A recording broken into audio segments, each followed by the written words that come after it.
Welcome বন্ধুরা। আজ আমি 2021 সালে রিলিজ হওয়া এমন একটা মুভির গল্প নিয়ে এসেছি যখন পৃথিবীতে প্রাণঘাতী মহামারী চলছিল। এই রোগের কোনো ওষুধ ছিল না, শুধুমাত্র অসুস্থ লোকের থেকে দূরে থাকাই বাঁচার একমাত্র পথ ছিল। এই সময় কিছু বিজ্ঞানী জঙ্গলে অদ্ভুত কিছু জিনিসের ব্যাপারে জানতে পারে। সেটা আসলে কি সেটা জানার জন্য কিছু বিজ্ঞানী জঙ্গলে যায়, কিন্তু পরবর্তীতে তাদের আর খুঁজে পাওয়া যায় না।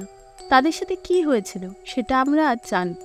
বন্ধুরা, চ্যানেলটি সাবস্ক্রাইব করতে কিন্তু ভুলবেন না।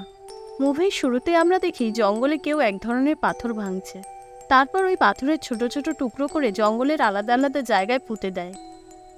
এরপর আমরা এই মুভির মুখ্য চরিত্র মার্টিন লরি নামের একজন বৈজ্ঞানিককে দেখতে পাই। সে এই জঙ্গলে এসেছিল।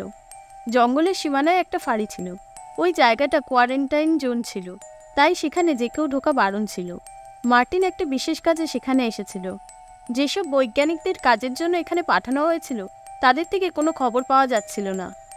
সরকার এখানকার মাটি পরীক্ষা নিরীক্ষা করতে চাইছিল, কারণ এখানকার মাটি উর্বর ছিল। মহামারীর জন্য সরকার চাইছিল এখানকার মাটিতে ফসল ফলিয়ে লোকেদের খাওয়ারের যোগান দিতে। কিন্তু মার্টিনের আসল উদ্দেশ্য এটা ছিল না। অলিভিয়া ভ্যান্ডেন নামের একজন বিজ্ঞানীকে কিছু বছর আগে এই জঙ্গলে পাঠানো হয়েছিল। গত কয়েক মাস ধরে তার কোনো খবর পাওয়া যাচ্ছিল না। এখানে আসার আগে অলিভিয়া আর মার্টিনের মধ্যে সম্পর্ক হয়েছিল। মার্টিন আসলে তাকেই খুঁজতে এসেছিল, কিন্তু বাকি লোকেরা জানতো সে সরকারি কাজে গবেষণার জন্য এসেছে। ফাঁড়িতে পৌঁছালে সবার আগে মার্টিনকে স্যানিটাইজ করা হয়, তারপর তাকে পরীক্ষা করা হয়, কারণ সারা পৃথিবীতে যে ভাইরাস ছড়িয়েছে সেটা খুবই বিপজ্জনক ছিল। সেই ফাঁড়িতে অন্য বিজ্ঞানীরা বেশ অনেক সময় ধরেই ছিল। তাদের বাইরের দুনিয়ার সঙ্গে বেশি যোগাযোগ ছিল না। সরকার তাদের যে আদেশ দিত তারা সেটাই পালন করত। তাদের মার্টিনের গবেষণায় কোনো আগ্রহ ছিল না। তারা তাকে কিছু নর্মাল প্রশ্ন করে ও তার ডকুমেন্টগুলো চেক করে। মার্টিন জঙ্গলের যে অংশে যেতে চাইছিল সেটা এখান থেকে দুদিনের পথ ছিল। তারা কোনো গাড়িতে করে যেতে পারবে না, তাদের পায়ে হেঁটেই ওই জায়গায় যেতে হবে। মার্টিনের সাথে সেখানে একজন যাবে ঠিক হয়, তার নাম টেলমা। তাদের দুজনের সাক্ষাৎ হয়। মার্টিন যে ঘরে ছিল সেই ঘরের দেওয়ালে একটা পুরনো পেন্টিং ছিল। সেটা বেশ ভয়ানক ছিল। তাতে কিছু মানুষ দেবতার পুজো করছে আর মানুষের বলি দিচ্ছে। মার্টিন সেটার ব্যাপারে এলমাকে জিজ্ঞাসা করে।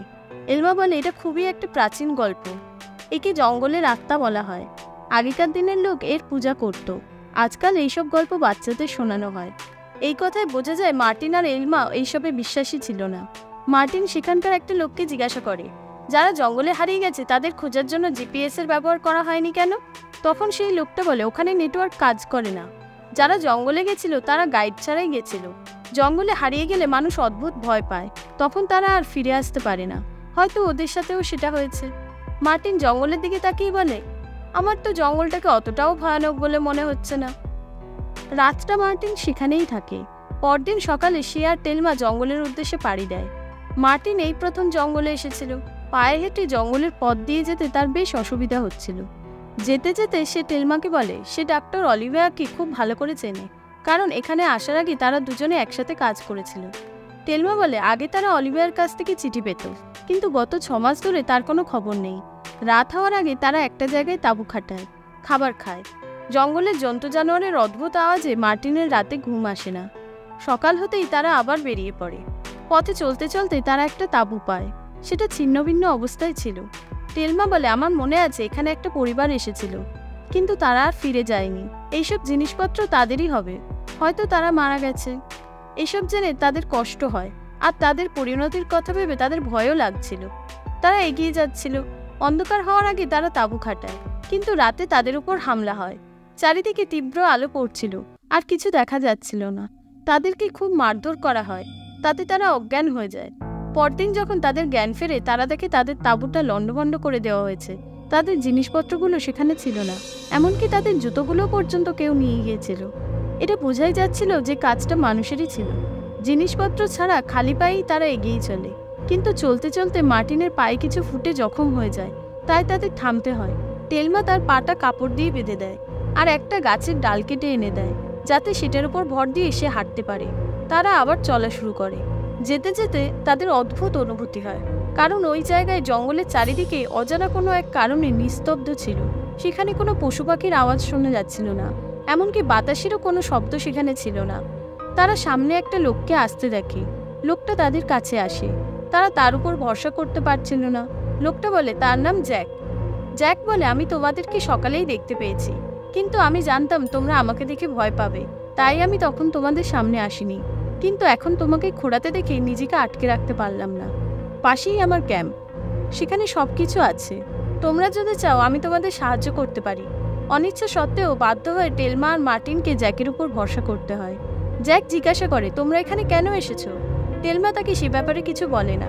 জ্যাক বলে, তোমরা যদি তোমাদের কথা আমাকে না বলো, তাহলে আমিও আমার কথা তোমাদেরকে বলবো না। আমি শুধু তোমাদের সাহায্য করব। তারপর তোমরা এখান থেকে চলে যেও।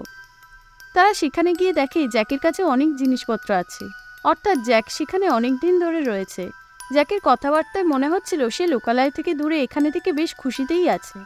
তাঁবুতে আসার পর জ্যাক মার্টিনের পায়ের আঘাতটা দেখে। সে বলে, আঘাতটা বেশ গুরুতর, এটা সেলাই করতে হবে। সে তাড়াতাড়ি সুসুতো এনে মার্টিনের পাটা সেলাই করে। তারপর সে তাদের জুতো দেয়।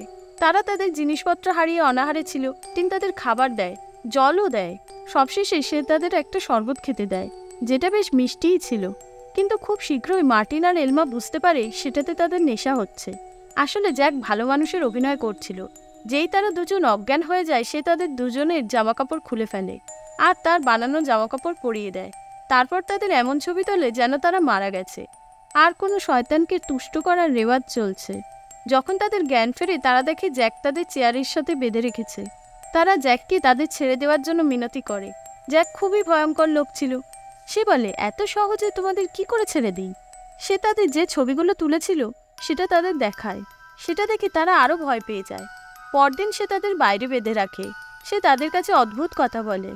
সে কোনো এক অদৃশ্য শক্তির ব্যাপারে বলছিল, যেটা এই জঙ্গলে আছে। জ্যাক বলছিল সে তার সাথে কথা বলতে পারে। সে বলে, তোমরা এমনি এমনি এখানে আসোনি, ওই অদৃশ্য শক্তির ডাকেই তোমরা এখানে এসেছো। এলমা আর মার্টিন তার কোনো কথা বুঝতে পারছিল না। পরদিন রাতে এসে জ্যাক মার্টিনকে বলে, তোমার পায়ের ইনফেকশন বেড়ে গেছে, তাই আমাকে তোমার পায়ের কিছু আঙুল কেটে ফেলতে হবে। এলমা আর মার্টিন তাকে এই কাজ করতে বারণ করে, কারণ সে কুড়ুল দিয়ে এই কাজ করতে চাইছিল। সে কোনো ডাক্তারও ছিল না, কিন্তু সে তাদের কোনো কথা শুনে না। আচমকা সে কুড়ুলটা বের করে আর আঙুলগুলো কেটে নেয়। বেচারা মার্টিন ব্যথায় কষ্টে আর্তনাদ করতে থাকে আর সে অজ্ঞান হয়ে যায়। আঙুল কাটার আগে তারা যখন চেয়ারে বাঁধা ছিল, তখন মার্টিন মাটিতে একটা ছুরি পড়ে থাকতে দেখেছিল, আর সেটা সে এলমাকে দেখায় আর বলে ওটার সাহায্যে তারা তাদের দড়ি কেটে এখান থেকে পালাতে পারবে। কিন্তু তারপরেই সেখানে জ্যাক এসে গেছিল। কয়েক ঘন্টা বাদে জ্যাক মার্টিনকে বাইরে টেনে নিয়ে আসে, কারণ এইবার সে তাকে বলি দেবে। জ্যাক তাকে সেই অদ্ভুত জামাকাপড় পরিয়ে দেয় আর তার আশেপাশে কিছু জিনিসপত্র রাখে। এলমা তাঁবুর ভেতরেই ছিল। সে কোনো রকমে ওই ছুরিটা নিয়ে তার হাতের বাঁধনটা কেটে ফেলে আর নিজেকে মুক্ত করে। জ্যাকের একটু সন্দেহ হয় সে তাঁবুর ভেতরে আসে। তখন এলমা পেছন থেকে তার উপর হামলা করে, তাতে জ্যাক জখম হয়ে যায়।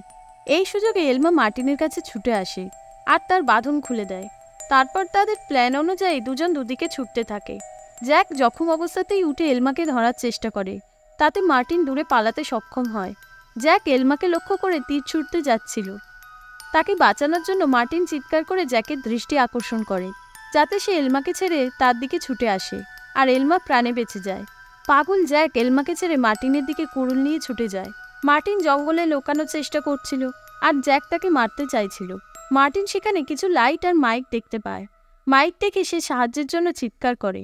সে লাইটের ফ্ল্যাশে কিছু দেখতে পায় না। একটা শ্যুট পরা হাত তাকে বাঁচিয়ে নেয়। ওই শ্যুট পরা লোকটা আর কেউ নয়, সে ছিল অলিভিয়া, যার খোঁজে মার্টিন সেখানে এসেছিল। অলিভিয়া তাড়াতাড়ি মার্টিনকে তার ক্যাম্পে নিয়ে যায়, কিন্তু মার্টিনের এলমার জন্য চিন্তা হচ্ছিল, তাই তাকে খুঁজতে সে বাইরে বেরিয়ে আসে। ভাগ্য সহায় থাকায় সে তাকে খুঁজে পায়। অলিভিয়া তাদের সাহায্য করে। সবকিছু শুনে অলিভিয়ার খারাপ লাগে যে জ্যাক এসব করেছে। মার্টিন বলে, দৌড়ানোর সময় আমি কিছু লাশও দেখেছিলাম। মার্টিন অলিভিয়াকে জিজ্ঞাসা করে সে কেন তার খবর কাউকে দেয়নি। অলিভিয়া তাদের বলে, এখানে পরিস্থিতি বদলে গেছে। আমি এখানে কাজে এতটাই ব্যস্ত ছিলাম যে কোনো খবর পাঠাতে পারিনি। আমি এখানে এমন একটা জিনিস খুঁজে পেয়েছি যেটা সব কিছু বদলে দেবে। গত কয়েক মাস ধরে আমি শুধু ওই ব্যাপারেই কাজ করছি। মার্টিনের পায়ের অবস্থা দেখে সে বলে এটা সেলাই করতে হবে। বেচারা মার্টিনকে আরও একবার কষ্ট সহ্য করতে হয়। এই সময় আমরা জানতে পারি জ্যাক আসলে অলিভিয়ার স্বামী ছিল। অলিভিয়া তাদের গল্পটা আরও ভালো করে বোঝায়। সে বলে, আমি এখানে এক ধরনের পাথর খুঁজে পেয়েছি। ওই পাথরটা অদ্ভুত ধরনের। আমি জঙ্গলে সব জায়গায় সেন্সর লাগিয়েছি আর বেশ কিছু জায়গায় মাইকও। আমার মনে হয় এখানকার গাছগুলো কথা বলতে পারে। আমি জানি না এটা কি, কিন্তু ওই পাথরে এমন শক্তি আছে যেটা আমাদের সাথে কথা বলতে চায়। আমি বেশ কয়েক মাস ধরে এই আওয়াজগুলো রেকর্ড করছি। এগুলোর একটা আলাদা প্যাটার্ন আছে। আমি এগুলো দিয়ে একটা ভাষাও তৈরি করেছি। সে মার্টিনকেও ওই আওয়াজগুলো শোনায়। মার্টিন একজন বিজ্ঞানী ছিল, তাই সে বুঝতে পারবে আওয়াজটা অন্যরকম। এটা কোনো শক্তি ছিল না অন্য কিছু, সেটা মার্টিন বুঝতে পারে না। কিন্তু জ্যাক আর অলিভিয়া যে সেটার প্রতি পুরোপুরি আকর্ষিত ছিল সেটা বোঝা যাচ্ছিল। অলিভিয়া তাকে বলে, জ্যাকও আমার সাথে ছিল, আমরা দুজনে মিলে এই কাজটা শুরু করি।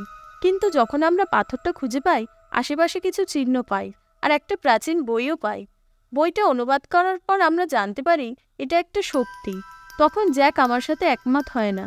সে জাদুটোনায় বিশ্বাস করতে শুরু করে, আর এখন সে ওই শক্তির পূজা করে, তাকে খুশি করার চেষ্টা করে। আর সেজন্যই সে তোমাদের মারতে চাইছিল। আসলে সে তোমাদের বলি দিত। আমি বিজ্ঞানের সাহায্যে ওই শক্তিটাকে জানতে চাইছি। এখন আমি ওটার খুব কাছাকাছি চলে এসেছি। হয়তো আমি এর উত্তর খুঁজে পাবো যে ওই শক্তিটা আমাদের কি বলতে চাইছে, আর জানতে পারবো যে এখানে কি রহস্য লুকিয়ে আছে। এখানকার সব গাছপালা সবকিছু একে অপরের সাথে যুক্ত হয়ে আছে, যেন কোনো একটা বিশাল নেটওয়ার্ক। অলিভিয়ার সব কথা শুনে এলমা মার্টিনের সাথে আলাদা করে কথা বলে। সে তাকে বলে, দেখো, আমি এই মহিলাকে ভরসা করতে পারছি না। এও জ্যাকের মতো আজব আজব কথা বলছে। হয়তো ওরা দুজনে একসাথে মিলিত রয়েছে। আমাদের এখান থেকে বের হতে হবে, আর ওকেও সাথে করে নিয়ে যাওয়া উচিত। মার্টিন এলমার কথা মেনে নেয়। সে অলিভিয়াকে এ ব্যাপারে রাজি করানোর চেষ্টা করে, কিন্তু অলিভিয়া সেখান থেকে এক পাও যেতে চায় না। সে তাকে একটা অদ্ভুত কথা বলে। সে মার্টিনকে বলে, তোমার মনে হচ্ছে তো যে তুমি নিজের ইচ্ছাতে এখানে এসেছো, কিন্তু সেটা নয়। তোমাকে এখানে আসতে বাধ্য করা হয়েছে। এই ইচ্ছাটা তোমার মাথায় ঢোকানো হয়েছে। এখানে আসার আগে কি তোমার কান বাজছিল? মার্টিন বলে, হ্যাঁ। অলিভিয়া বলে, আমার আর জ্যাকের সাথেও ঠিক একই ঘটনা ঘটেছিল। আসলে তার ইশারা সেই শক্তির দিকে ছিল যেটা এই জঙ্গলে আছে। কিন্তু কেন তাদেরকে এখানে আনা হয়েছে তার রহস্য তারা এখনো জানতে পারেনি। কিন্তু মার্টিন এখনো তার কথা বিশ্বাস করে না। সে আর এলমা এখান থেকে যাওয়ার সিদ্ধান্ত নেয়। তারা সেখান থেকে বের হবে তার আগে জঙ্গলের মাটি থেকে ধোঁয়া বের হতে শুরু করে। ওই গ্যাসটা ক্যাম্পের চারিদিকে ছিল। ওই গ্যাসে শ্বাস নিলে মানুষের খুব ক্ষতি হয়। অলিভিয়া তাদের পরামর্শ দেয় যে তারা যেন এক্ষুনি না যায়। সে তাদেরকে সময়ের অপেক্ষা করতে বলে। পরে তারা দুজন সেখান থেকে বের হওয়ার জন্য অলিভিয়ার কাছে তার স্যুটটা চায়। প্রথমে এলমা স্যুটটা পরে সেখান থেকে বের হবে, তাই মার্টিন তার কোমরে একটা দড়ি বেঁধে দেয়। যদি এলমা গ্যাসের জন্য অজ্ঞান হয়ে যায় তাহলে সে দড়িটা টেনে তাকে বাইরে বের করে আনবে। কিছুটা যাওয়ার পরেই এলমার উপর গ্যাসের প্রভাব পড়তে শুরু করে। সে অদ্ভুত সব দৃশ্য দেখতে পায়। মার্টিন দড়িটা টেনে তাকে সেখান থেকে বের করে আনে। এলমা খুব ভয় পেয়েছিল। সে বারবার একটাই কথা বলছিল, আমি তাকে দেখেছি, সে খুব বিশাল। রাতে তারা যখন ক্যাম্পে ছিল তখন জ্যাক সেখানে আসে। সে হাতে আগুন নিয়ে বাইরে দাঁড়িয়েছিল। মার্টিন আর এলমা তাকে দেখে ভয় পেয়ে যায় যে জ্যাক আবার তাদের মারতে এসেছে। অলিভিয়া তার সাথে কথা বলতে যায়। ফিরে এসে সে বলে জ্যাক শুধু ওই অদৃশ্য শক্তির সাথে কথা বলতে চায়। এর জন্য তাদের মার্টিনের সাহায্য চাই। অলিভিয়া তার জন্য একটা তরল পানীয় তৈরি করে দেয় যেটা মার্টিনকে খেতে হবে। মার্টিন আর এলমা দুজনে বুঝে গেছিল যে জ্যাক আর অলিভিয়া দুজনে একে অপরের সাথে মিলিত। তবুও মার্টিন অলিভিয়ার কথা মেনে নেয়, কারণ সে চাইছিল না তার কারণে এলমা মারা যাক। কারণ এলমা মার্টিনের প্রাণ বাঁচিয়েছিল। তারা দুজন একটা গাছের তলায় বসে। মার্টিন অলিভিয়ার তৈরি ওই তরলটা খেয়ে নেয়। অলিভিয়ার এটা মনে হচ্ছিল যে যেহেতু ওই শক্তিটা মার্টিনকে এখানে টেনে এনেছে, তাই সে মার্টিনের সাথে কথা বলতে চায়। এই সময় তীব্র আওয়াজে তারা দুজনে মাথা চেপে ধরে। এলমা অলিভিয়ার কাছে এই কথাটা বলতে যায়, কিন্তু সেখানে গিয়ে সে বুঝতে পারে অলিভিয়া জ্যাকের থেকেও বড় পাগল। তার ওয়ার্কশপে অগুন্তি লোকের ছবি রয়েছে। এসব তাদেরই ছবি যাদেরকে সে মেরেছে। এলমা তার সাথে লড়াই করে আর তাকে জখম করে বাইরে বেরিয়ে আসে। এদিকে জ্যাক মার্টিনকে মারতেই যাবে, সেই সময় এলমা সেখানে চলে আসে। প্রথমে সে জ্যাকের চোখ গেলে দেয়, তারপর তাকে মেরে ফেলে। কিছুক্ষণের মধ্যেই ওই বিষাক্ত গ্যাস পুরো জঙ্গলে ছড়িয়ে পড়ে। এলমা তার মধ্যে পুরোপুরি আটকে পড়ে। অনেকক্ষণ ধরে সে অদ্ভুত অদ্ভুত জিনিস দেখতে পায়। পরদিন সকালে সে যখন ওঠে ততক্ষণে সে পুরোপুরি বদলে গেছে। তার সামনে অলিভিয়া দাঁড়িয়েছিল। ধন্যবাদ বলে সে সেখানেই মারা যায়। যেন তার উপর কোনো আত্মা ভর করেছিল, সেটা তার থেকে বেরিয়ে গেছে। এখন সেই শক্তিটা এলমাকে তার শিকার বানিয়ে নিয়েছিল। এলমা মার্টিনের কাছে এসে অদ্ভুতভাবে বলে, চলো তোমাকে এই জঙ্গল থেকে বাইরে নিয়ে যাই। আর এখানেই মুভিটা শেষ হয়ে যায়। বন্ধুরা, মুভিটা আপনাদের কেমন লাগলো অবশ্যই কমেন্ট করে জানাবেন। এরকম আরও মুভির এক্সপ্লেনেশন নিয়ে আমি খুব শীঘ্রই হাজির হব। ধন্যবাদ।